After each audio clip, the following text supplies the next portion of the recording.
Hello student, welcome back to my channel Samrat academy. Student, मेरा नाम आकाश। मेरे प्यारे विद्यार्थियों, जितने बच्चे 2023 बोर्ड एग्जाम की तैयारी कर रहे हैं उनके लिए वीडियो बहुत ज्यादा इंपॉर्टेंट है। मेरे प्यारे विद्यार्थियों, ऑल इंपॉर्टेंट क्वेश्चन मैं लेकर आया हूं इंग्लिश का, ठीक है। और इंग्लिश में कोई दिक्कत नहीं होगा, मात्र एक ही वीडियो से आप चाहोगे तो पास हो जाओगे, ठीक है। आज मैं आप लोगों को 70 में बिल्कुल 42 नंबर क्लियर कराने वाला हूँ। मेरे प्यारे विद्यार्थियों, 42 नंबर कैसे क्लियर होगा? ये पेपर 100% पेपर में आएगा जो मैं प्रश्न आप लोगों को कराने वाला हूँ।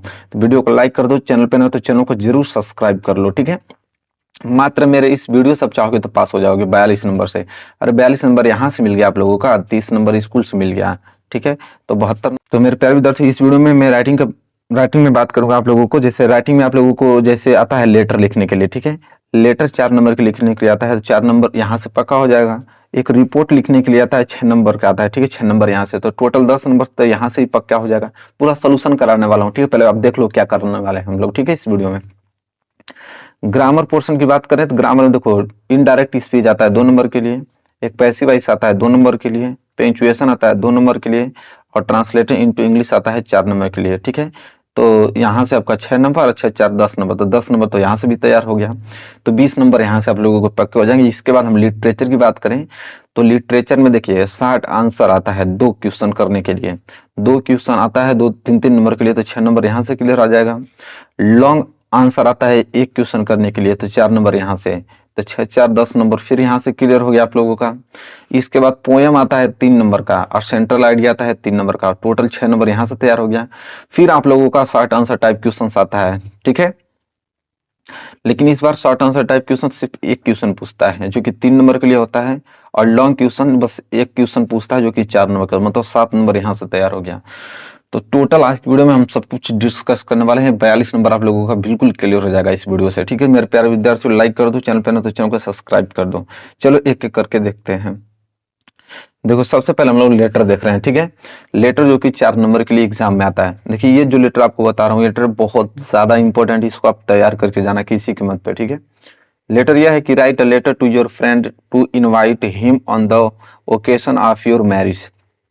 कह रहा है कि राइट अ लेटर, एक लेटर लिखो योर फ्रेंड, अपने दोस्त को, टू इनवाइट करने के लिए, him to an occasion of your marriage, अपने शादी के ओकेशन के लिए, ठीक है, इनवाइट करो उसको। तो देखिए, सबसे पहले वही चीज कि यहाँ पे सेंडर टू एड्रेस होता है, जो सेंडर जो भेजता है उसका एड्रेस, ठीक है। तो यहाँ पे आप लोगों को जी विकासपुरी, न्यू दिल्ली, मई, जिस डेट को लिख रहे हो ये आप लोगों का डेट होना चाहिए। तो ये तो सेंटर का एड्रेस है, तो सेंटर का एड्रेस यहाँ पे अपना लिख दोगे, ठीक है। इसके बाद लिखोगे माय डियर कमल, ठीक है। जो भी आपके फ्रेंड का नाम रहेगा यहाँ पे अपने फ्रेंड का नाम लिखोगे, माय डियर, जो भी आपका फ्रेंड का नाम होगा, ठीक है। इसके बाद यहाँ से आप स्टार्ट करोगे कि आई एम गुड हियर, मैं अच्छा हूँ, होप यू आर फाइन, आप भी अच्छे होगे। I am please to inform you that my marriage, मैं आपको इन्फॉर्म करना चाहता हूँ कि मेरी शादी है, हैज बीन फिक्स्ड, मेरी शादी फिक्स हो गई है, एंड द मैरिज सेरेमनी, ठीक है, is schedule to take place on 18 मई।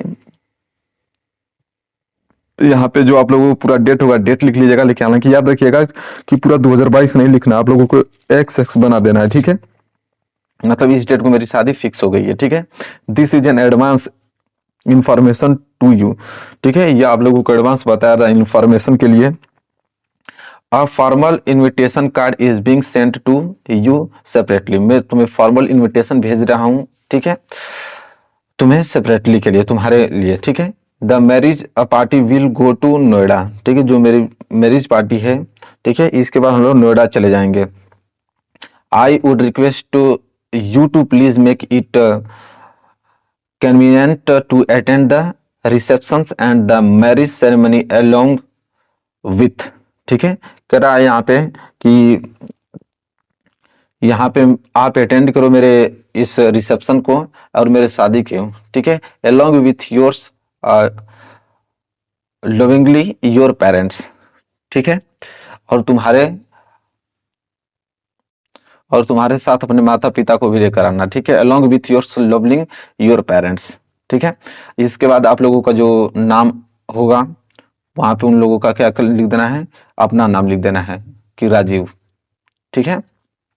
तो देखिए, ये आप लोगों का लेटर है जो कि बहुत ज्यादा इंपॉर्टेंट है, बहुत बार एग्जाम में आ चुका है, अभी तो 2022 में भी ये पूछा था, ठीक है। तो इसको आप लोग अच्छे तरीके से तैयार करना। तो यही आप लोगों का लेटर है जो आपको बताया हूँ। इस लेटर देखिए कितना आसान है लेटर लिखना, और 4 नंबर यहाँ से आप लोगों का बिल्कुल क्लियर हो जाएगा, ठीक है। तो चलिए आगे बढ़ते हैं। अब हम लोग देखेंगे यहाँ पे रिपोर्ट, जो कि 6 नंबर के लिए एग्जाम में आते हैं। देखिए 6 नंबर के लिए रिपोर्ट पूछा जाता है। देखिए ये रिपोर्ट सबसे ज्यादा इंपॉर्टेंट है कि write a report on the celebration of annual function in your school in about 80 to 100 word on the basis of the hint given below. कह रहा है कि राइट अ रिपोर्ट, एक रिपोर्ट लिखो सेलिब्रेशन ऑफ एनुअल फंक्शन, आपके school में annual function है उसके लिए। कह रहा है कि कम से कम 80 से 100 वर्ड में होना चाहिए। ठीक है, कुछ हिंट दिए हुए हैं, उस हिंट को देखते हुए आप लोगों को इस रिपोर्ट को लिखना है। देखिए जैसे कह रहा है कि व्हेन इट वाज सेलिब्रेटेड, मतलब कि कोई भी जो एनुअल फंक्शन क्यों मनाया जाता है, उसकी प्रिपरेशन कैसे करते हैं, गेम्स एंड स्पोर्ट, उसमें खेल कैसे करते हैं। ठीक है, कल्चरल प्रोग्राम कैसे होता है, arrival of chief guest of reading the annual report the prize, वहां पे जो चीफ गेस्ट है कैसे पहुंचते हैं और एनुअल रिपोर्ट में कैसे प्राइज देते हैं, distribution speech of the chief guest and thanks giving speech by the principal conclusions. ठीक है, और वह स्पीच कैसे देते हैं और प्रिंसिपल कंक्लूजन कैसे निकालते हैं। ठीक है, जो आपके स्कूल के प्रिंसिपल होंगे। तो ये सब कुछ ध्यान में देखना है आप लोग, जो रिपोर्ट लिखोगे ये सारी बातें उसमें इंक्लूड होना चाहिए।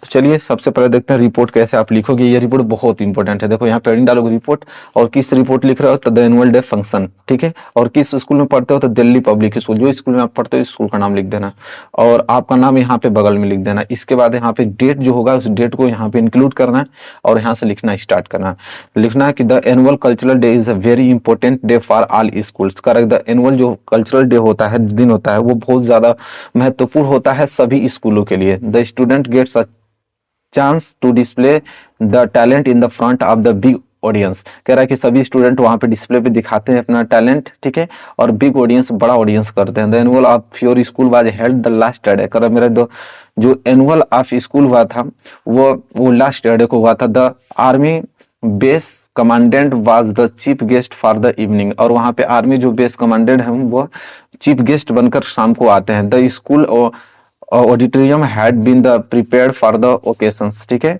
और सभी यहाँ पे प्रिपेयर्ड करते हैं मेरे ओकेशन को। It was the decorated with the flowers of papers. कह रहा हम लोग वहाँ पे डेकोरेट करते हैं, सजाते हैं और पेपर के फूल बनाकर। ठीक है, और इट लुक्ड वेरी ब्यूटीफुल, और देखने में बहुत ही ज्यादा अच्छा लगता है।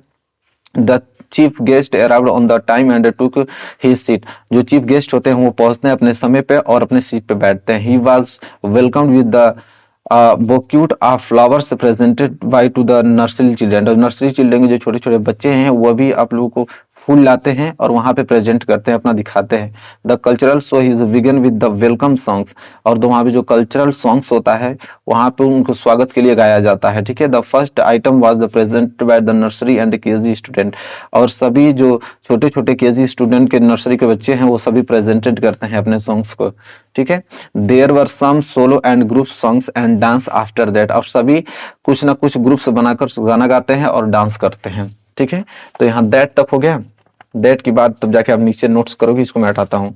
इसके बाद करोगे कि the two Hindi and English skits with the play to the Hindi play was the comedy. कह रहा है कि दोनों भाषाओं में, हिंदी और इंग्लिश दोनों भाषाओं में स्किट वर्स प्लेड करते हैं और Hindi play was the comedy, और कॉमेडी करते हैं हिंदी में। While the English one was the Shakespeare timing of the Shri in the both and the appreciated very much.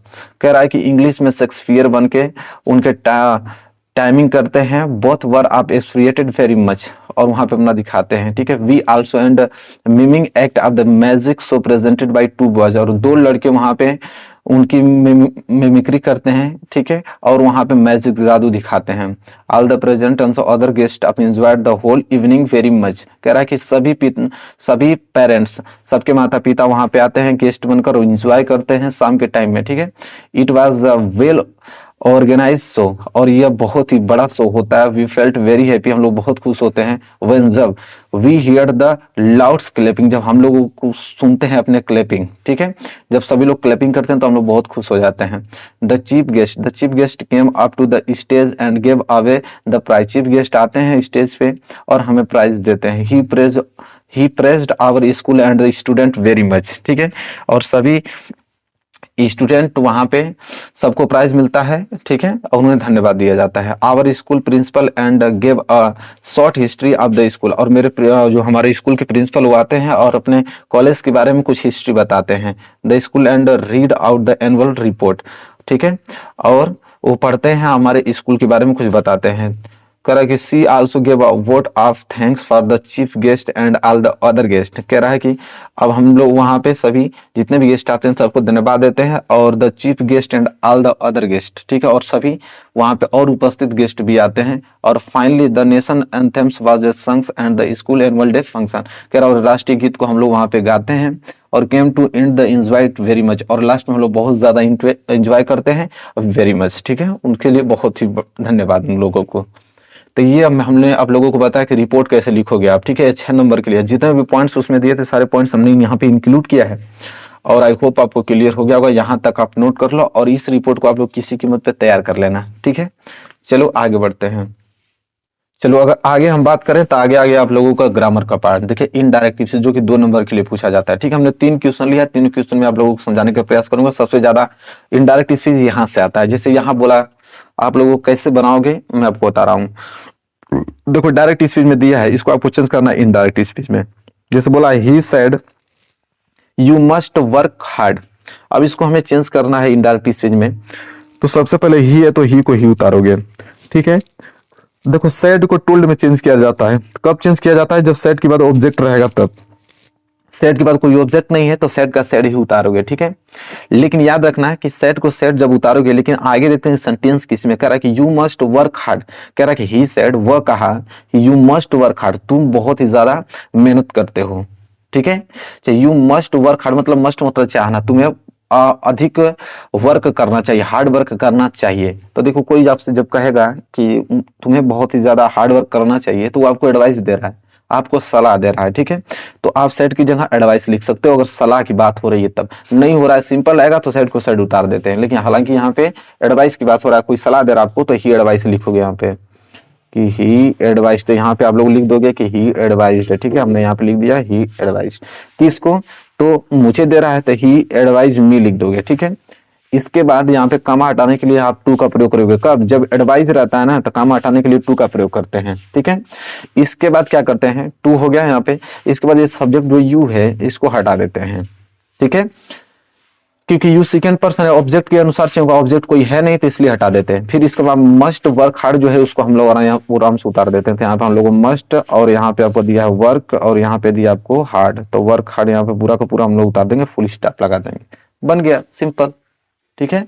चलो आगे देखें, अगला है कि द टीचर सेड, जो टीचर है कहती है कि the sun rises in the east, जो सूर्य होता है वो पूर्व से उगता है। तो देखो जब आप लोगों का the sun rises in the east, यहाँ पे आप लोगों को यूनिवर्सल ट्रूथ आ जाए, कोई सत्य वाली बातें आ जाए तो वहां पे कोई चेंज नहीं करते हैं, ठीक है। जैसे कि तैसे उतार, जैसे जैसे द टीचर सेड है ना, द टीचर सेड उतार दोगे पूरा के पूरा। तो यहाँ पे द टीचर सेड, जब यूनिवर्सल ट्रूथ आता है तो कुछ चेंजिंग नहीं करते। काम हटाने के लिए दैट का प्रयोग कर देते हैं, तो काम हटाने के लिए हमने दैट का प्रयोग कर दिया, ठीक है। बाकी पूरा का पूरा सेंटेंस उतार देते हैं। तो द सन, इस प्रकार के सेंटेंस को आप लोगों को जरूर एग्जाम में देता है। तो आप लोग देख लेना कि कोई यूनिवर्सल ट्रूथ अगर बातें आप लोगों को किया है तो टेंस में कोई परिवर्तन नहीं करते हैं, बस काम हटाने के लिए दैट का प्रयोग करते हैं, ठीक है। तो बन गया the teacher said that the sun rises in the east, ठीक है। अगला देखो, अगला एक इंट्रोगेटिव वाला पूछता है बहुत ज्यादा। जैसे mister Das asked the wife, जो मिस्टर दास हैं वो अपनी पत्नी से पूछते हैं कि why is the baby crying, ठीक है, बच्चा क्यों रो रहा है, ठीक है। तो देखिए इंट्रोगेटिव आ गया। अब इसको कैसे बनाएंगे, ठीक है। तो यहाँ पे लिखेंगे कि मिस्टर, तो मिस्टर उतार दो, मिस्टर दास, ठीक है। आस्क्ड हिम वाइफ, पूरा उतारोगे कि mister Das asked his wife, तो हिज वाइफ हमने उतार दिया यहाँ तक, ठीक है। अब देखो कामा हटाने के लिए इसका कामा का प्रयोग नहीं करते हैं, जो इन्वर्टेड कामा हटाने के लिए काम यहाँ पे दैट का प्रयोग नहीं करते हैं। जो आप लोगों का WH वर्ड होता है उसी को हम लोग उतार देते हैं। तो यहाँ पे वाई है तो वाई को हम लोग क्या करेंगे, उतार देंगे, ठीक है। वाई उतार दिया। अब देखो वाई उतारने के बाद हम लोग क्या करेंगे कि द बेबी क्राइंग, ठीक है। इस सेंटेंस जो है आप लोगों का, ये आपका प्रेजेंट कॉन्टिन्यूअस का है, तो प्रेजेंट कॉन्टिन्यूअस है तो पास्ट में चेंज होगा। तो पास्ट में चेंज होने के लिए पहले सब्जेक्ट चाहिए, सब्जेक्ट यहाँ पे क्या है, द बेबी, तो यहाँ पे लगाएंगे द बेबी सब्जेक्ट, ठीक है। और द बेबी, अब पास्ट कंटिन्यूअस में आप लोगों को वाज यावर लगता है, तो हालांकि द बेबी है तो वाज ही लगने वाला है। इसके बाद आप उतार दोगे क्राइंग, इसके बाद क्या उतरेगा आप लोगों का, क्राइंग उतरेगा और यहाँ पे फुल स्टॉप लगा दोगे। तो देखो कितना सिंपल, जब इंट्रोगेटिव वाला आ जाए तो mister Das asked his wife, तो यहाँ तक उतार दोगे। कमा हटाने के लिए वही आप लोगों को प्रयोग करते हैं जो डब्ल्यू इंट्रोगेटिव में वर्ड यूज किया गया, वाई को वाई उतार दिया। इसके बाद प्रेजेंट कंटिन्यूअस है तो पास्ट कंटिन्यूअस में चेंज कर देंगे, सिंपल बन गया। यही था आप लोगों का इनडायरेक्ट स्पीच, इसी तरह चेंज करते हैं। आई होप क्लियर हो गया होगा। अगर आगे हम बात करें तो आता है आप लोगों का पैसिव वॉइस, ठीक है। तो एक्टिव वॉइस में दिया रहेगा, आपको पैसिव वॉइस में चेंज करना होगा। इसमें भी हमने 3 लिया है, पूरा समझाने का प्रयास करूंगा आप लोगों को। चलिए इसको देखिए। तो देखिए कैसे चेंज होगा। कर रखिए student are doing a lot of work. देखिए पैसिव वॉइस में होता क्या है कि जो एक्टिव का सब्जेक्ट है ना, वो जो एक्टिव का सब्जेक्ट है वो इसका ऑब्जेक्ट बन जाता है, इसका जो ऑब्जेक्ट है इसका सब्जेक्ट बन जाता है। तो हमें पैसिव वॉइस चेंज करना है तो सबसे पहले हमें सब्जेक्ट चाहिए, और सब्जेक्ट क्या बनेगा, इसका ऑब्जेक्ट, ठीक है। तो इसका ऑब्जेक्ट क्या है यहाँ पे देखेंगे तो देखो लिखा है अ lot of work, a lot of work, क्योंकि यहाँ तो आप लोगों का वर्ब हो गया, वर्ब के बाद आता है ऑब्जेक्ट। तो ये जो ऑब्जेक्ट है पूरा इतना, तो ये ऑब्जेक्ट इसका सब्जेक्ट का काम करेगा जब हम पैसिव वॉइस बनाएंगे, तो हमेशा याद रखना। तो अ लॉट ऑफ वर्क ये सब्जेक्ट बनेगा, तो यहाँ पे लिखेंगे अ लॉट ऑफ वर्क। तो अ लॉट ऑफ वर्क यहाँ पे क्या बन गया, आप लोगों का सब्जेक्ट बन गया, ठीक है। इसके बाद देखो आर डूइंग, प्रेजेंट कंटिन्यूअस है, तो प्रेजेंट कंटिन्यूअस को जब पैसिव वॉइस में चेंज करते हैं तो यहाँ पे इज एम आर लगाते हैं और बीइंग लगाते हैं। तो अ लॉट ऑफ वर्क आप लोगों का सिंगुलर है, इसलिए हम लोग यहाँ तो इज लगाएंगे, लेकिन याद रखना पैसिव वॉइस में हमेशा इसके साथ बीइंग लगाते हैं, ठीक है। तो यहाँ बीइंग लगा दिया। इसके बाद वर्ब का थर्ड फॉर्म, डूइंग का थर्ड फॉर्म क्या होता है, जैसे डू, तो डू का फोर्थ फॉर्म डूइंग, और डू का थर्ड फॉर्म डॉन होता है, तो डॉन। इसके बाद बाई लगाते हैं, इसके बाद यहाँ पे सब्जेक्ट लिखते हैं, ठीक है। तो इसका सब्जेक्ट क्या था, स्टूडेंट, अब यहाँ जाके इसका ऑब्जेक्ट बन जाएगा, ठीक है। तो यहाँ पे लिखेंगे स्टूडेंट, ठीक है। जिसका इसका ऑब्जेक्ट इसका सब्जेक्ट बन गया, तो इसका सब्जेक्ट यहाँ पे जाकर ऑब्जेक्ट बन जाएगा, बस बन गया। अ lot of work is being done by student, ठीक है। इतना सिंपल होता है। चलो अगला देखो, अगला क्या है कि आई नो हिम वेल। देखो नो वाला आता है बहुत ज्यादा, तो रूल तो हम लोगों का वही काम करेगा आप लोगों का, कि यहाँ पे देखो ऑब्जेक्ट क्या है, तो ऑब्जेक्ट आप लोगों का हिम है, ना कि वेल।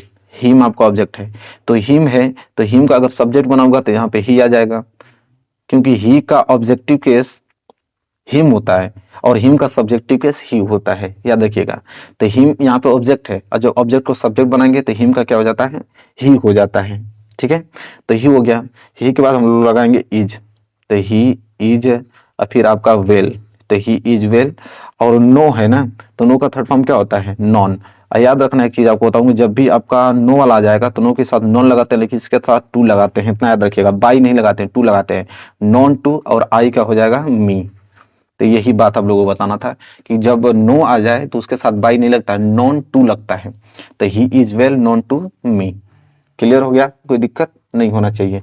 चलिए आगे बात कर लेते हैं। अगला देखिए, अगला प्रश्न यह है कि we did not important sugar last year. अब इसको हमें पैसिव वॉइस बनाना है, ठीक है।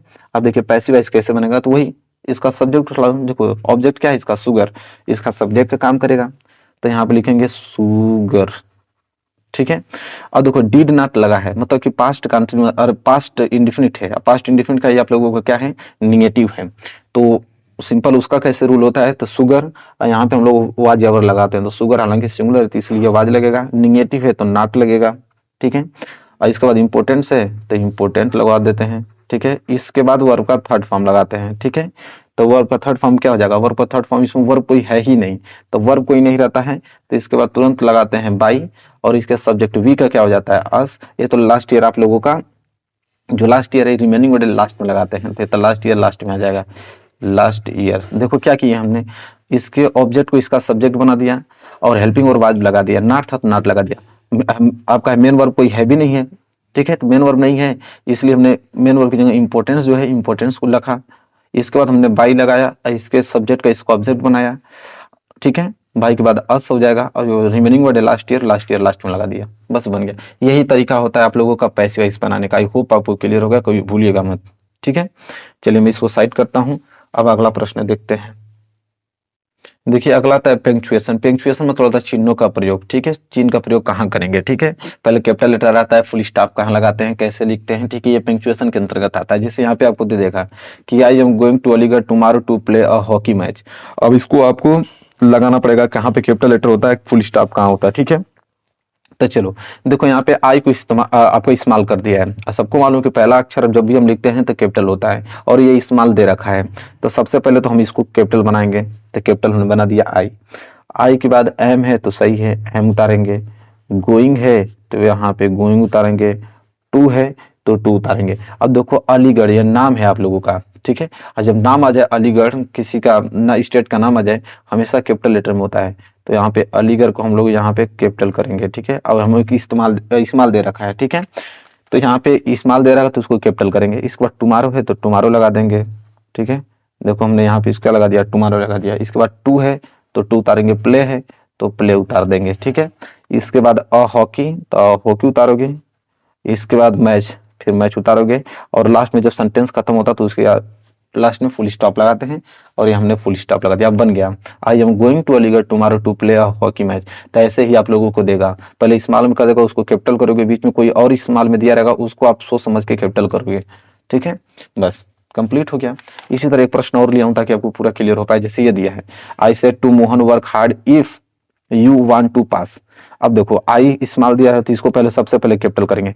सेड लग गया मतलब समझ लो कि आप लोगों को क्या दिया है यहाँ पे डायरेक्ट स्पीच में। डायरेक्ट स्पीच में कैसे लिखते हैं, इन्वर्टेड कॉमा के अंतर्गत लिखते हैं, आप लोग जानते हो। जैसे आई सेड टू मोहन, तो ऐसे ही उतरेगा, आई सेड टू मोहन। तो मोहन तो कैपिटल होना चाहिए, इस्तेमाल दिया है, कोई भी नाम कैपिटल होना चाहिए। आई सेड टू मोहन, ठीक है। इसके बाद हम लोग क्या लगाते हैं, कामा लगाते हैं, फिर डबल इन्वर्टेड कॉमा के अंतर्गत लिखते हैं, ठीक है। तो इसके बाद वर्क है तो यहाँ पे वर्क आपको कैपिटल करना है। जब कामा लगाने के बाद डबल इन्वर्टेड कॉमा में लिखते हैं, डबल इन्वर्टेड कॉमा के अंदर, तो उसमें पहला वर्ड हमेशा कैपिटल होना चाहिए, ठीक है। तो वर्क लिखेंगे। इसके बाद हार्ड है तो वर्क हार्ड। इसके बाद इफ लगाएंगे। इसके बाद यू है तो यू उतारेंगे। वांट टू पास तो वांट टू पास लगा दिया हमने, और यहाँ पे फुल स्टॉप कर देंगे, ठीक है। और इसके बाद डबल इन्वर्टेड कॉमा यहाँ पे क्लोज कर देंगे। तो सबसे ज्यादा यही आता है, अगर बात करूं तो एग्जाम में सबसे ज्यादा यही आता है, ठीक है। डायरेक्ट स्पीच आएगा तो पहले इसको उतार लेना, कामा लगाना, फिर डबल इन्वर्टेड कॉमा के अंदर सेंटेंस को लिखते हैं। लेकिन याद रखना, जब डबल इन्वर्टेड कॉमा लगाना तो उसका पहला अक्षर हमेशा कैपिटल होना चाहिए, इस बात को नोटिस करना है। और लास्ट में फुल स्टॉप लगाना है, और यहाँ पे इन्वर्टेड कॉमा क्लोज कर देना। और यहाँ पे अगर इंट्रोगेटिव रहेगा तो यहाँ पे क्वेश्चन मार्क लगाना। तो ये सारी चीजें याद होना चाहिए। चलो अगला देख लेते हैं। अगर आगे बात करें तो आप लोगों का ट्रांसलेशन आता है, ठीक है। और ये ट्रांसलेशन आप लोगों के एग्जाम में 4 नंबर के लिए पूछा जाता है। देखिए कैसे ट्रांसलेट करोगे, जब तक आप लोगों को टेंस वगैरह मालूम नहीं रहेगा तब तक आप नहीं कर पाओगे, ठीक है। लेकिन हालांकि मैं आप लोगों को एक ट्रिक बता दूंगा कि कैसे ट्रांसलेशन को सॉल्व करते हैं। देखिए कैसे बनाएंगे इसको। देखिए दिया है यहाँ पे कि किसी जंगल में एक शेर रहता था, ठीक है। मैं थोड़ा ऊपर कर देता हूँ इसको बनाने के लिए। कह रहा किसी जंगल में एक शेर रहता था। तो किसी जंगल में तो लिखेंगे यहाँ पे, कैसे बनाएंगे, लिखेंगे इसका कि इन अ जंगल। इन जंगल का मतलब समझते हैं, एक जंगल में। तो हमने लिखा इन अ जंगल मतलब एक जंगल में, किसी जंगल में एक शेर रहता था। तो इन अ जंगल देयर लिव्ड, लिखेंगे वहां, देयर मतलब वहां, लिव्ड मतलब रहता था, ठीक है। क्या रहता था, एक शेर। तो अ लायन, इस तरह तोड़ तोड़ के बनाएंगे। जैसे इन जंगल, एक जंगल में, देयर लिव्ड अ लायन, एक शेर रहता था, फुल स्टॉप लगा दोगे। अगला है एक बार वह पिंजरे में फंस गया। तो एक बार का होता है वंस, वंस मतलब होता है एक बार। वह पिंजरे में फंस गया, वह मतलब ही, फंस गया तो आप लोगों को वाज लगेगा, तो ही वाज, ठीक है। He was. फंसना का होता है आप लोगों का कॉट, केच मतलब होता है फंसना, उसका हम लोग थर्ड फॉर्म लगाएंगे तो कॉट हो जाएगा, ठीक है। तो कॉट मतलब हो गया फंसना, ठीक है। कहाँ फंस गया, तो इन पिंजरे में। पिंजरे का क्या होता है, केज, तो पिंजरे को हो जाएगा केज। तो देखो इन जंगल, एक जंगल में, देयर लिव्ड अ लायन, एक शेर रहता था, वंस एक बार, he was caught in cage, एक बार वो फंस गया पिंजरे में, ठीक है। फिर ये सेंटेंस खत्म है, फिर आप लगा दोगे यहाँ पे फुल स्टॉप। आगे बढ़ोगे, उसने बड़ा प्रयास किया किंतु पिंजरे से नहीं निकल पाया। तो उसने बड़ा प्रयास किया ना, तो यहाँ लिखेंगे ही। यहाँ पे प्रयास का होता है ट्राई, लेकिन उसका थर्ड फॉर्म देखेंगे ट्राइड हो जाएगा, तो ये हो जाएगा ही ट्राइड, उसने प्रयास किया, ठीक है। मच, मच मतलब होता है बहुत प्रयास किया, ठीक है। ट्राइड मच, बहुत प्रयास किया, ठीक है। इसके बाद कह रहा है किंतु, किंतु के लिए लगाएंगे बट, बट पिंजरे से नहीं निकल पाया, पिंजरे से नहीं निकल पाया मतलब लिखेंगे ही कुड नॉट, लिखेंगे he could not get, get मतलब बाहर निकला, गेट मतलब बाहर निकला, आउट, गेट आउट नहीं लिखते हैं, गेट आउट ऑफ इट मतलब इससे वह बाहर नहीं निकल पाया, उसने बहुत प्रयास किया लेकिन किंतु उससे बाहर नहीं निकल पाया। ठीक है, फिर लिखेंगे उधर से एक दयालु ब्राह्मण निकला। ठीक है, उधर से एक दयालु ब्राह्मण निकला, लिखेंगे काइंड, काइंड मतलब निकलना या पाना, अ काइंड और ब्राह्मण, तो अ काइंड ब्राह्मण, ब्राह्मण की स्पेलिंग ये होती है। ठीक है, ब्राह्मण पास्ट, पास्ट मतलब होता है गुजरा, पास्ट बाई मतलब उधर से, उधर से एक ब्राह्मण गुजरा। ठीक है, फिर ये होगा गुजरा या निकला। फिर आगे है शेर की प्रधानता पर उसने पिंजरे का दरवाजा खोलकर उसे मुक्त कर दिया, मुक्त मतलब उसे आजाद कर दिया। ठीक है, लिखेंगे यहाँ पे कि एट द रिक्वेस्ट, उसके रिक्वेस्ट से, लिखेंगे एट द रिक्वेस्ट, उसकी महानता से मतलब शेर की रिक्वेस्ट से अगर हम बात करें तो ऑफ द लाइन, जब ब्राह्मण को शेर देखा तो उससे रिक्वेस्ट करने लगा। ठीक है, तो at the request of the line, ठीक है, तो ही ओपेंड, वह क्या किया, ओपन कर दिया मतलब दरवाजे को, ही ओपेंड द डोर, तो दरवाजा को, डोर को जो है ओपन कर दिया, तो he open the door of cage, पिंजरे के दरवाजे को ब्राह्मण जो था वो क्या कर दिया, खोल दिया। एंड और वह क्या हो गया, फ्री, क्या हो गया, फ्रीड हो गया मतलब आजाद हो गया। ठीक है, कौन, हिम, उससे वो आजाद हो गया। कौन आजाद हुआ, तो कोष्टक में लाइन लिख देना कि शेर जो है आजाद हो गया। इस प्रकार आप लोग बनाओगे। ठीक है, आई होप आपको क्लियर हो गया होगा। तो देखो इस तरह आप लोग एक एक वर्ड को तोड़ तोड़ के आप इस तरह बना दोगे। एक वीडियो बना दूंगा आप लोगों के लिए कि ट्रांसलेट को कैसे सॉल्व करते हैं ट्रिक के द्वारा। नहीं भी आता रहेगा स्पेलिंग तब भी आप लोग करके अच्छे नंबर ला सकते हो। ठीक है, चलिए आई होप क्लियर हो गया। तो देखिए ये भी आप लोगों का 4 नंबर का क्लियर हो गया। देखो इसके बाद अगर हम बात करें तो देखो पोयम आता है सिंपल।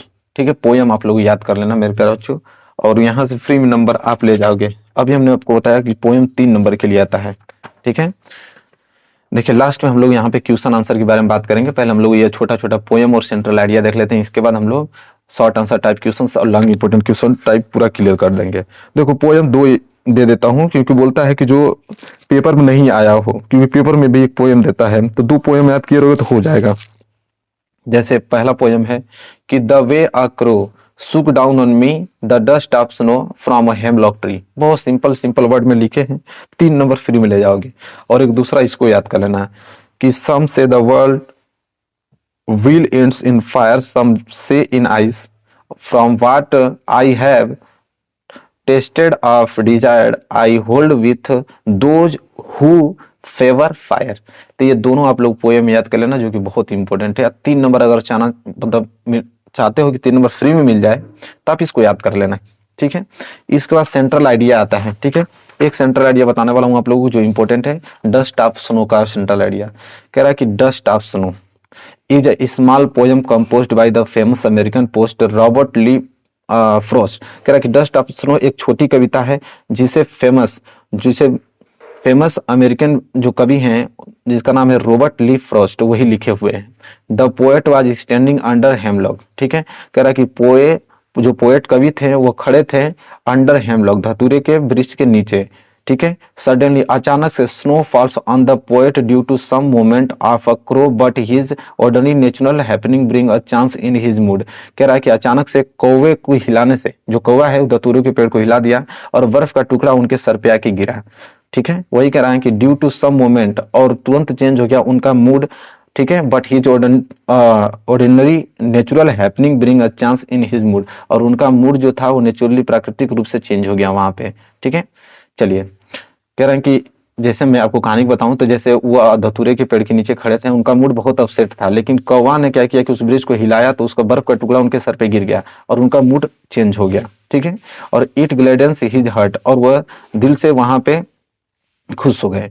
ही रियलाइज दैट, वो वहां पे वो रियलाइज कर पाए falling of snowing flakes on his saved the day, और उस दिन उनका समय बच गया। ठीक है, स्नोविंग, दस वी कैन से दैट। ठीक है, ऐसा हम कह सकते हैं कि central idea of the poem is that poet was sad but falling of snow makes is happy. ऐसा हम कह सकते हैं इस कविता के माध्यम से कि उनका मूड बहुत सैड था, दुखी था, लेकिन बर्फ के टुकड़ा गिरने सा मैक्स हिम हैप्पी, वो क्या होंगे, खुश हो गए। ठीक है, उनका मूड चेंज हो गया। द पोयम प्रेजेंट व moment that is a very simple. यह जो कविता है दर्शाती है बहुत सिंपल मोमेंट, गति को दर्शाती है, बट लेकिन हैज अ लार्जेस्ट सिग्निफिकेंस, लेकिन वो बहुत ही बड़ा महत्वपूर्ण रखती है। ठीक है, तो आई होप क्लियर हो गया होगा। तो देखिए सेंट्रल आइडिया आप लोग जरूर याद कर लेना, ये बहुत ज्यादा इंपॉर्टेंट है। सेंट्रल आइडिया आएगा आप लोगों को 100% आएगा। कितने नंबर के लिए? 3 नंबर के लिए आता है। तो क्लियर हो गया ना आप लोगों का सेंट्रल आइडिया। चलिए आगे बात करते हैं। अब हम लोग देखेंगे short important question, long important question. ठीक है, और यहाँ से मैं आपको बताऊं शॉर्ट इंपॉर्टेंट क्वेश्चन बताने वाला हूँ, और उस क्वेश्चन को याद कर लोगे तो सारे क्वेश्चन आपके शॉर्ट इंपॉर्टेंट हो जाएंगे। हर पूरी किताब के शॉर्ट इंपॉर्टेंट क्वेश्चन है। तो देखो ये शॉर्ट आंसर टाइप क्वेश्चन है पूरे किताब के। ठीक है, तो पूरे किताब के अगर याद करोगे तो एक भी आप लोगों को शॉर्ट इंपॉर्टेंट क्वेश्चन छूटेगा नहीं, पूरे क्वेश्चन कर डालोगे यहीं से। क्या है देखते हैं। प्रश्न पहला यह है जो कि बहुत ज्यादा इंपॉर्टेंट है, बाहर नहीं जाएगा। ठीक है, विश्वास कीजिए, 100% गारंटी है मेरी। What does Anne Frank say about her father and grand mother in her diary. ये प्रश्न इतना ज्यादा मोस्ट इंपोर्टेंट है, ये पहला प्रश्न है और इसको तुरंत आप लोगों को नोट करना है, नोट बनाना है। ठीक है, मात्र आप लोगों को 10 पेज में पूरा का पूरा इंपोर्टेंट क्वेश्चन मैं करा दे रहा हूँ और उसको नोट बना लेना है। देखो आंसर क्या लिखोगे इसका कि in her diary Anne tells us about her father and her grand mother. She state that her father was the most adorable father she had ever seen. For her grandmother she writes that she loves her grandmother and remembers her a lot. ठीक है, अब इसको note कर लेना। अब हिंदी निकालने के चक्कर में ना पड़ना। ठीक है, अब हिंदी बताऊंगा तो ज्यादा वक्त लगने लगेगा, इसलिए पहले प्रश्न को आप लोग नोट कर रहा हूं और इसको आप लोग सुबह जब भी आप लोगों के पास टाइम टेबल अपना बना लेना और उसी वक्त इसको प्रश्न को रिवाइज करना और याद कर लेना। ठीक है, पहला प्रश्न हो गया, यहाँ पे नोट कर लो। चलो दूसरा प्रश्न, बहुत सारा प्रश्न करना है। दूसरा प्रश्न यह है कि how do people of Coorg differ from the Hindu main stream. ठीक है, अब इसका आंसर कैसे लिखोगे? प्रश्न दूसरा जो कि बहुत ज्यादा इंपॉर्टेंट प्रश्न है, नोट करना है, याद करना है ईमानदारी से। ठीक है, इससे बाहर नहीं जाएगा इंग्लिश में। देखो दिख रहा पूरा आप लोगों को? चलिए, the culture of Coorg is different from the mains stream Hindu culture. This is visible from their martial traditional marriage and religious rites. The long black coat with an embroidered waist belt worn by the Arabs and the courts it is believed। ठीक है, believed के बाद अभी यहाँ पे बाकी है एक लाइन कि Coorg are possible of Greeks of Arabic descent. ठीक है, यहां तक आप लोगों को नोट करना है, ये क्वेश्चन दूसरे का आंसर है। ठीक है, तो दूसरा क्वेश्चन भी यहाँ पे कंप्लीट हो गया आप लोगों का। देखो तीसरा प्रश्न क्या बोला है। तीसरा प्रश्न यह है कि where were Pranjal and Rajveer going, what was Pranjal's fathers there. Very very most important है क्वेश्चन नंबर तीसरा, और इसका आंसर कैसे लिखोगे मैं बता रहा हूं आप लोगों को। ठीक है, आंसर लिखो। आंसर होगा कि Rajveer and Pranjal were going to Assam as Pranjal had invited Rajveer to spend summer vacation there. Pranjal father was the manager of tea garden in Upper Assam, so he wanted Rajveer to visit tea garden so that he know about the history of tea। ठीक है, दिख रहा ना आप लोगों को? Question number तीसरा important question है, इसको आप लोगों को नोट करना है। ठीक है, तीसरा प्रश्न है, इसके बाहर एक प्रश्न एग्जाम में नहीं जाएगा, ये मेरी गारंटी है। बस आप लोग की गारंटी ये लो कि जो प्रश्न बता रहा हूं उसको याद हो पाएगा कि नहीं हो पाएगा। ठीक है, चलो अगला प्रश्न देखो, प्रश्न नंबर 4। प्रश्न नंबर 4 क्या है कि why was the doctor tempted to keep Tricky as a permanent guest. ठीक है, परमानेंट गेस्ट। अब क्या लिखोगे इसका आंसर? दिख रहा आप लोगों को? चलो, mister Herriot is tempted to keep Tricky on as a permanent guest because of the good food and wine. He is enjoying in Tricky name. He does not want to lose and luxurious inflow of fresh eggs, wine, and brandy that Tricky mistress Mr. Pumphrey sent for her dog। ठीक है, तो ये इसका right answer होगा, यहां तक note कर लो। ठीक है, क्वेश्चन नंबर क्या है? 4 है। दिख रहा आप लोगों को ना? अच्छे तरीके से आराम से नोट कीजिएगा इसको और याद करना है आप लोगों को। चलिए क्वेश्चन नंबर 4 कंप्लीट हो गया। क्वेश्चन नंबर 5 की तरफ बढ़ते हैं। देखो क्वेश्चन नंबर 5वां क्या है कि who is the narrator of the story. The thief story what was his profession before he came to Anil. ठीक है, क्वेश्चन 5वां बहुत इंपॉर्टेंट प्रश्न है और इसका आंसर लिखोगे कि the narrator of the story is Hari Singh, he was an experienced thief, he know how to win others trust, he saw Anil who was watching a wrestling match, he was a slim learned man of 25, he found him an easy target to rob। ठीक है, यहां तक रोब तक आप लोगों को note करना है। ये क्वेश्चन नंबर क्या है, 5वां है। ठीक है, पूरा दिख रहा है। चलिए क्वेश्चन 5वां की स्क्रीनशॉट ले लीजिए या तो वीडियो डाउनलोड कर लेना, आराम से लिख लेना। ठीक है, चलो यहाँ पे देखो क्वेश्चन नंबर 6। क्वेश्चन नंबर 6 क्या है कि why did Matilda not want to go for the ball party. ठीक है, तो आंसर लिखोगे कि Matilda and her husband were invited to a grand party, but Matilda did not have a dress suitable for the occasion, so she did not want to go the party। ठीक है, चलिए एक question number 6 जो कि बहुत ज्यादा important है, note कर लिया होगा आपने। चलिए बढ़ते हैं प्रश्न नंबर 7वां। चलो प्रश्न 7वां नोट करो। प्रश्न नंबर 7वां यहाँ पे है, इसको हटाता हूँ। प्रश्न नंबर 7वां नोट करो, दिख रहा है आप लोगों को अच्छे से। Where were sweets and snack prepared on special occasions. ठीक है, तो देखो आंसर बहुत छोटा है, तुरंत लिख दोगे कि the sweet and snack including ball breads cakes and बलिहंस। ठीक है, और were prepared by the bakers on special occasions. ठीक है, ये क्वेश्चन नंबर 7वां बहुत इंपॉर्टेंट प्रश्न है। तो प्रश्न नंबर 7वां भी आपने नोट कर लिया। प्रश्न नंबर 8वां देखो। प्रश्न नंबर 8वां क्या है कि what is Coorg famous for. What is Coorg famous for, तो लिखोगे आंसर कि it is famous for its coffee states, evergreen rain forest and spice. Its 30% area is covered with the evergreen rain forest. The people of Coorg are independent and brave. ठीक है, तो ये प्रश्न number 8वां है। Complete हो गया प्रश्न नंबर 8वां भी। चलो तो प्रश्न नंबर 8वां का स्क्रीनशॉट ले लो। प्रश्न नंबर 9 देखो। प्रश्न नंबर 9, प्रश्न नंबर 9 क्या है कि what was Valli favourite pastime. What was Valli favourite pastime, लिखोगे कि Valli favourite pastime was to stand in the front door away of our house and watch what was happening in the street outside. ठीक है, ये question number 9 है जो कि बहुत ही ज्यादा इंपॉर्टेंट क्वेश्चन है और इसको आप लोगों को नोट करके याद करना, एक भी प्रश्न छोड़ना नहीं है। जितना समय बच रहा है आज की वीडियो में जितना क्वेश्चन बताऊंगा उतना ही आपको याद करना है। शॉर्ट आंसर टाइप क्वेश्चन, इससे बाहर कभी जिंदगी में नहीं आ सकता है। ठीक है, ये प्रश्न नंबर 9 था, नोट कर लिया आपने। चलो प्रश्न नंबर 10वें की तरफ बढ़ेंगे और यहाँ पे आपको मालूम चलेगा प्रश्न नंबर 10वां। देखो प्रश्न नंबर 10वां क्या है कि what was the only way to save Tricky. What was the only way to save Tricky, very very most important question है। ठीक है, रिपीटेड क्वेश्चन बहुत बार एग्जाम में आया है। लिखोगे कि the only way to save Tricky was to take him away when mister Herriot was about to take him to his surgery for treatment mister Pumphrey started wailing. ठीक है, ये प्रश्न नंबर 10वें का राइट आंसर होगा यहाँ तक। ठीक है, एक एक वर्ड आपको समझ में आ रहा होगा, हमने आराम आराम से लिखा है, सब कुछ दिख रहा होगा आप लोगों को, आराम से नोट कर लेना है आप लोगों को। चलिए ये प्रश्न नंबर 10 कंप्लीट। प्रश्न नंबर 11 देखो। प्रश्न नंबर 11 क्या बोल रहा है कि what kind of they thief Hari Singh was.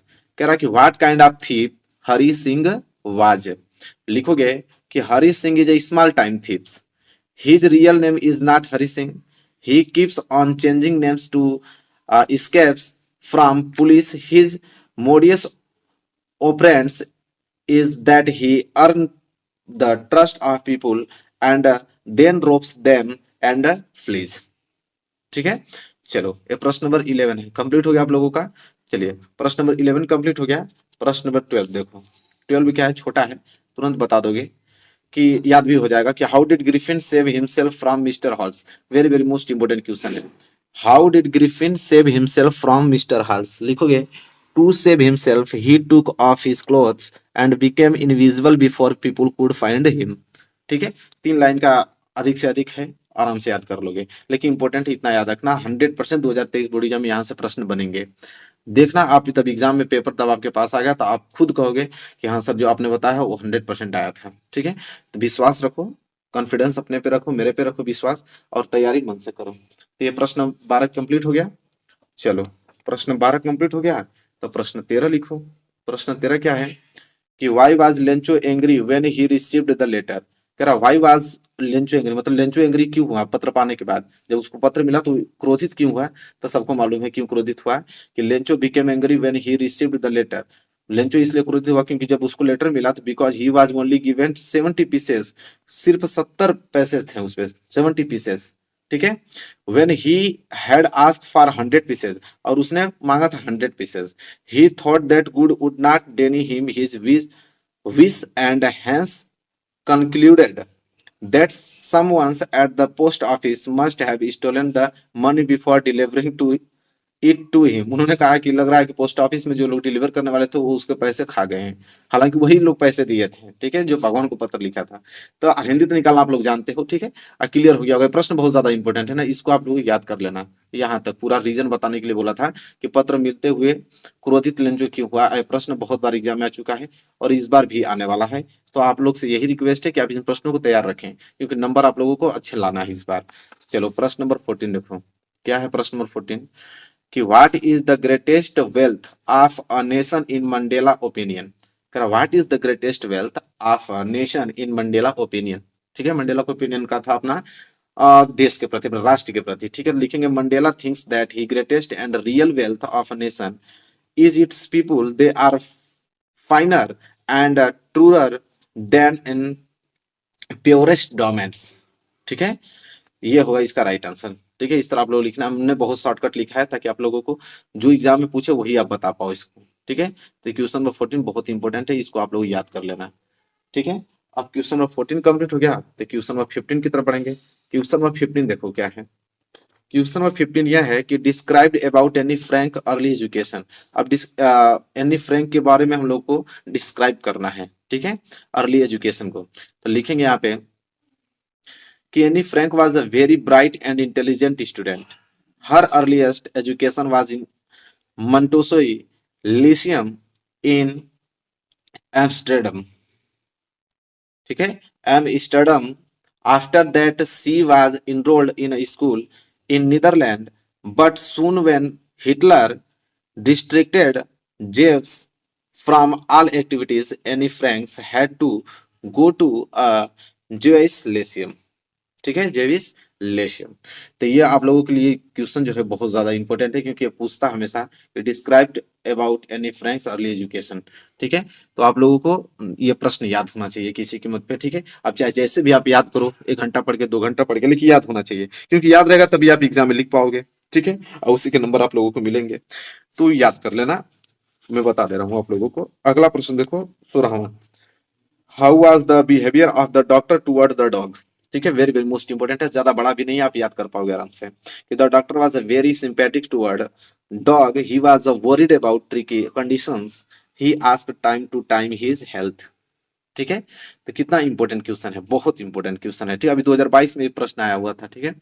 तो 2023 में भी ये प्रश्न बनेंगे यहाँ से, और इसको आप लोगों को बस याद करना है, छोटा छोटा आंसर है, आप याद कर पाओगे आसानी से। तो प्रश्न नंबर 16 भी कंप्लीट हो गया, और यहाँ पे देखोगे प्रश्न नंबर 17।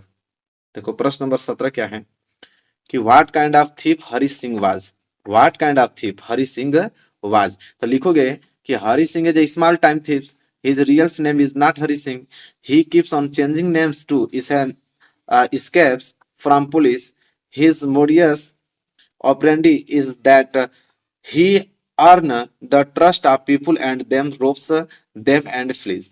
कह रहा है कि what kind of thief Hari Singh was, ठीक है, क्योंकि चोर का हरी सिंह नाम नहीं था। वो क्या करता था कि हरी सिंह, देखिए लिखा है ना कि Hari Singh is small time thieves, मतलब वो बहुत छोटा चोर था, उसका रियल नेम हरी सिंह नहीं था। ही कीप्स ऑन चेंजिंग, वो अपना नाम बदलता रहता था। In helps from police, police को देखते हुए अपना नाम बदल देता था।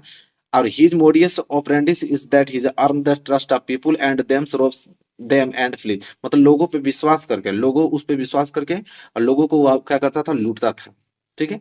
तो इस तरह आप लोग इसका हिंदी अर्थ निकाल लोगे, लेकिन हिंदी क्या, आप लोगों को हिंदी अर्थ थोड़ी निकालना, आपको तो वो याद होना चाहिए, वही आप लोग लिखोगे, ठीक है। तो याद कर लेना इसको किसी कीमत पे। अगला देखो क्या है, प्रश्न number 18, what was the real disease the tricky what suffering from, ठीक है, वेरी वेरी मोस्ट इंपोर्टेंट, जितनी तारीफ की जाए उतनी कम है इस प्रश्न की, बहुत बार एग्जाम में आ चुका है। What was the real disease the tricky was suffering from, ठीक है। लिखोगे कि actually tricky had not any physical disease, he had a vomiting problem because of overfeeding, he was lazy because he did not have any physical exercise. ठीक है, तो यहां तक आप लोगों की एक्सरसाइज तक नोट कर लेना है। बहुत प्यारा प्रश्न है, ठीक है, स्टार ही स्टार इस पे आप बना लो और इस प्रश्न को अच्छे तरीके से नोट करके याद कर लो। अगला प्रश्न देखो, प्रश्न नंबर 19 क्या है कि Hari Singh had stolen the largest amount of his life, then why did he choose to go back to Anil in the end. ठीक है, बहुत इंपॉर्टेंट है क्वेश्चन नंबर 19। आंसर कैसे लिखोगे इसका, तो आंसर थोड़ा अच्छा इसका है कि the things that motivated Hari Singh to go back in Anil was his love for getting an education. He realized that education could give respect, status, and much more money than he could get from stealing. Anil had promised him to teach writing and adding numbers. ठीक है, तो ये अच्छा प्रश्न है, समझ लीजिए अच्छा प्रश्न है, याद तो करना पड़ेगा आप लोगों के लिए, बहुत बेहद अच्छा प्रश्न है। ठीक है, क्वेश्चन नंबर 19। अब ये लास्ट प्रश्न है 20वां, इसके बाद तो प्रश्न ही नहीं आएंगे। ठीक है, बस यही 20 प्रश्न आप लोगों को जितना समय बचा याद करके जाना आप लोगों को। क्या है, why did Matilda borrow the necklace. ठीक है, लिखोगे आंसर इसका कैसे है कि Matilda was a pretty lady born in a poor family. She was married to a clerk also. She suffered a lot of misery. That why she borrowed a necklace from Madam's forestier to wear at party. ठीक है, तो ये प्रश्न number 20वां दिख रहा है, आप लोगों ने नोट कर लेना। अब यही मात्र 20 प्रश्न थे, पूरे किताब की बात कर रहा हूँ। इसके बाद शॉर्ट आंसर टाइप क्वेश्चन पूछेगा ही नहीं कभी जिंदगी में। ठीक है, इसी प्रश्न को आप जितना समय चाहे 5 बार 10 बार 20 बार जितना हो सके उतना बार रिवाइज करो और कोई दूसरी वीडियो देखने की जरूरत नहीं पड़ेगी शॉर्ट आंसर टाइप क्वेश्चन का। ठीक है, यही मात्र वीडियो इंपॉर्टेंट क्वेश्चन की है और इसी को याद करना है, चाहे आप जितना वक्त लगा लो याद करने में, चाहे जैसे भी याद करो। ठीक है, अब घर पे बैठ के तो आपको याद कराऊंगा नहीं, जितना इंपॉर्टेंट था हमने इस पर बहुत रिसर्च करके सारे इंपॉर्टेंट क्वेश्चंस बता दिया। अब आप पे डिपेंड करता है आप कैसे इसको याद करते हो। तो चलो वीडियो को लाइक कर दो, चैनल पर न तो चैनल को सब्सक्राइब करके बेल आइकन को प्रेस कर लो। मिलेंगे एक प्यारे से नेक्स्ट वीडियो में, तब तक के लिए धन्यवाद।